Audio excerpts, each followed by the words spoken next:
दोस्तों virgin galactic, Watching shares of Virgin Galactic, the stock sinking today. Virgin Galactic. Virgin Galactic. Virgin Galactic. दुनिया की सबसे पहली company जिसने ख्वाब दिखाया था एक टूरिस्ट बनकर स्पेस में जाने का, आज उसके शेयर की कीमत सिर्फ 350 रुपए बची है और इस कंपनी का आज दूर दूर तक कहीं नामो निशान तक नजर नहीं आता है। We are getting our first look at a Virgin Galactic spaceship that could soon take private passengers into space. जो सपना ये बेच रहे थे वो बहुत अट्रैक्टिव था। कौन होगा वो जो अफोर्ड कर सकता है बट फिर भी स्पेस में नहीं जाना चाहेगा। Virgin Galactic has announced its next private space flight. 3, 2, 1, release. Galactic 7 is scheduled to take off on June 8th with 3 private astronauts from New York, California and Italy. 30,000 advanced reservations थे इनके पास एक time पे, जबकि इनकी एक ticket की price 2.5 crore रुपए थी। Virgin Galactic is now all certain to send thrill-seeking tourists to space. Hundreds of enthusiasts have paid up to $450,000 for tickets. दुनिया के वेल्दिएस्ट लोगों के मार्केट को टारगेट करती ये स्पेस में वेकेशन बनवाने वाला बिजनेस प्लान आज देखते ही देखते कैसे लोगों की आंखों से एकदम गायब हो चुका है। आइए जानते हैं आज की इस वीडियो में। Space is infinite, it's there to explore. Our vision is millions of people living and working in space. One's got to fantasize and dream about these things. If we're going to continue to make progress and make sure that our descendants have better lives than us, we need to go to space. It's not optional.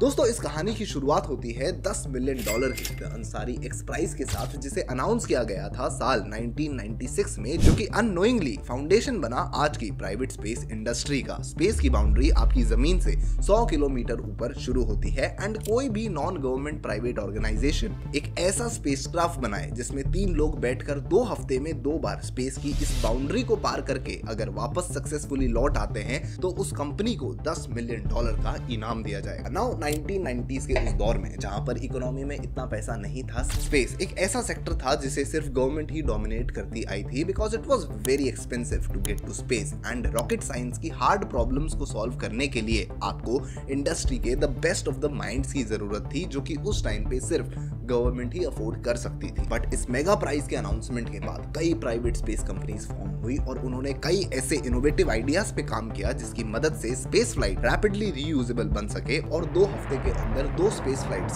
Successfully conduct कर सके। इस price को जीतने की कोशिश करती तमाम companies में से दोस्तों एक थी माइक्रोसॉफ्ट के को फाउंडर पॉल एलन और स्केल्ड कंपोजिट्स के ब्रुट रूटिन के बीच पार्टनर करके बनाई गई मोजावे एरोस्पेस वेंचर्स, जिन्होंने 8 साल बाद साल 2004 में इस चैलेंज को सक्सेसफुली कंप्लीट कर $10 मिलियन का इनाम अपने नाम कर लिया था। उन्होंने एक ऐसा रेवोल्यूशनरी एयर लॉन्च सिस्टम बनाया जो कि उस टाइम से पहले किसी ने भी नहीं बनाया था। इनके प्लान में एक डबल फ्यूजलाज का 4 इंजन से पावर्ड एयरक्राफ्ट कैरियर था जिसके बीच अटैच होगा द मेन स्पेसक्राफ्ट जो कि स्पेस में जाएगा। ये एयरक्राफ्ट कैरियर एक नॉर्मल प्लेन की तरह ही टेक ऑफ करेगा और 50,000 फीट के एल्टीट्यूड पे पहुंचने के बाद इसके ऊपर लगे स्पेसक्राफ्ट को लॉन्च कर दिया जाएगा। ये ट्रेडिशनल लॉन्चेस से काफी अलग अप्रोच थी स्पेस में पहुंचने के लिए, जो कि सक्सेसफुली और एफिशिएंटली काम भी करी और उन्हें ये $10 मिलियन का प्राइज भी जिताया।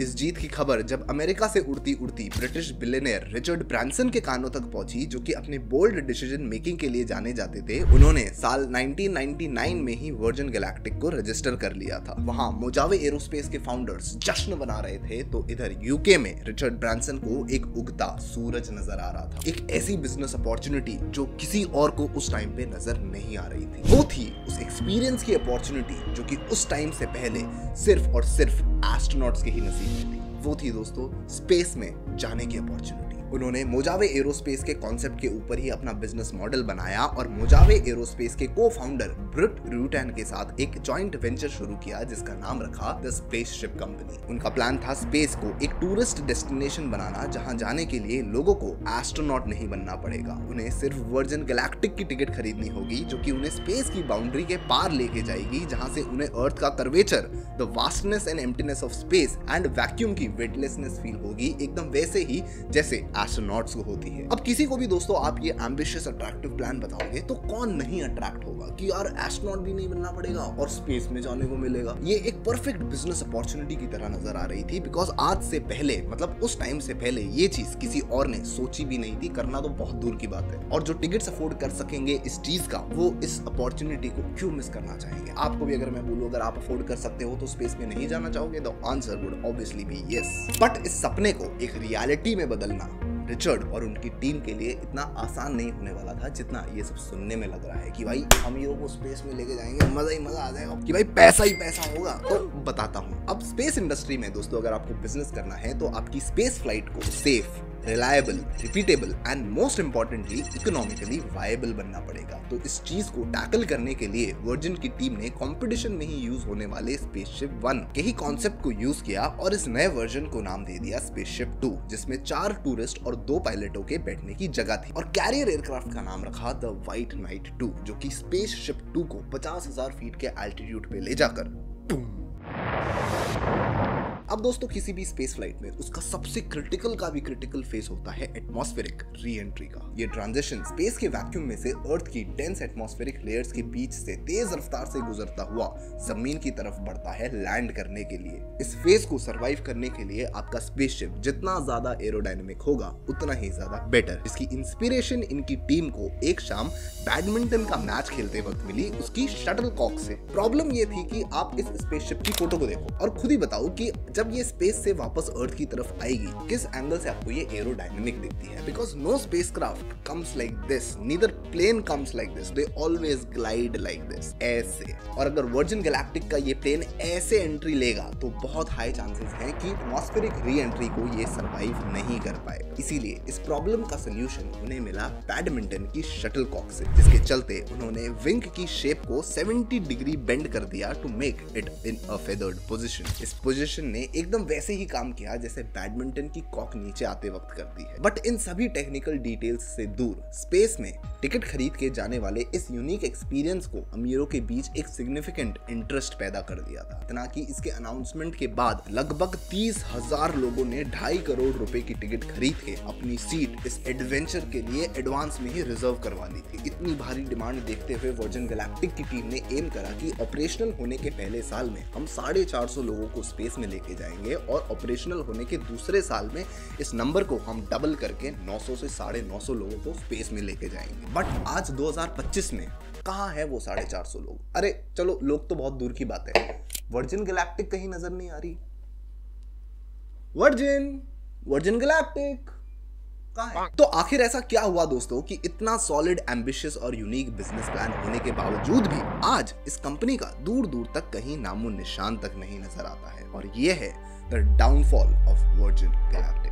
अब दोस्तों एक ही बार में सबसे अमेजिंग और चौंका देने वाली बात इनके स्पेसशिप की वो ये थी कि इनका स्पेसक्राफ्ट अनलाइक दूसरे स्पेसशिप्स की तरह फुल्ली कंप्यूटर के थ्रू कंट्रोल्ड नहीं था, like SpaceX, blue origin, NASA and ISRO and जैसे बाकी स्पेसक्राफ्ट्स होते हैं, बल्कि 2 पायलट कॉकपिट में बैठकर हर चीज को अपने हाथों से कंट्रोल करते थे। इसीलिए अब अगर आप गूगल पे जाकर ये सर्च करोगे कि who is more likely to make a mistake, a human और अ कंप्यूटर, तो जवाब में आपको मिलेगा कि humans are more likely to make mistakes than computer, जो कि सच में इस कंपनी के साथ 2014 में साबित भी हो गया। टेस्ट फ्लाइट कंडक्ट करते वक्त इनका प्लेन इतने बुरे तरीके से क्रैश हुआ कि इनके फ्लाइट के को पायलट मिशेल एल्सबरी की मौके पे ही डेथ हो गई और पायलट पीटर साइबोल्ड आईसीयू में जाकर एडमिट हो गए। नेशनल ट्रांसपोर्टेशन सेफ्टी बोर्ड ने इन्वेस्टिगेशन के बाद ये कंक्लूड किया कि ये एक्सीडेंट को पायलट के एरर के कारण हुआ था, जिन्होंने वक्त से पहले ही स्पेसशिप के विंग्स को 70 डिग्री मोड़ दिया था, जिसकी वजह से वो एकदम अनकंट्रोल्ड ट्रेजेक्टरी में फंस के क्रैश हो गया। मानो इस क्रैश के बाद वर्जिन गैलेक्टिक की पूरी प्रोग्रेस ही रुक गई, बिकॉज गवर्नमेंट ने उन्हें ग्राउंड कर दिया और लोगों को जो स्पेस में ले जाने का सपना उन्होंने लोगों को दिखाया था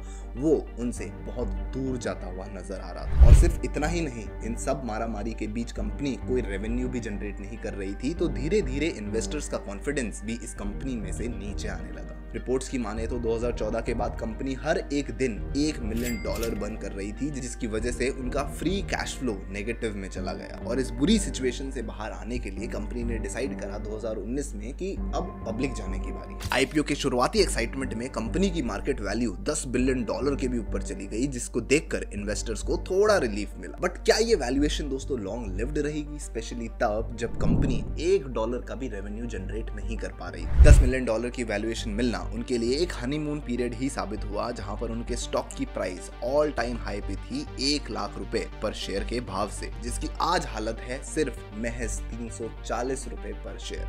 कहां $1 लाख पर शेयर दोस्तों, और कहां सिर्फ $340 पर शेयर। इससे बड़ा डाउनफॉल नहीं हो सकता। तो मेरे प्यारे दोस्तों, अगर आपको वीडियो देख के मजा आया हो या फिर इससे कुछ भी वैल्यूएबल सीखने को मिला हो, तो do not forget to like, comment and subscribe to the curious Nihal, and I shall see you in the next one. Till then, bye bye.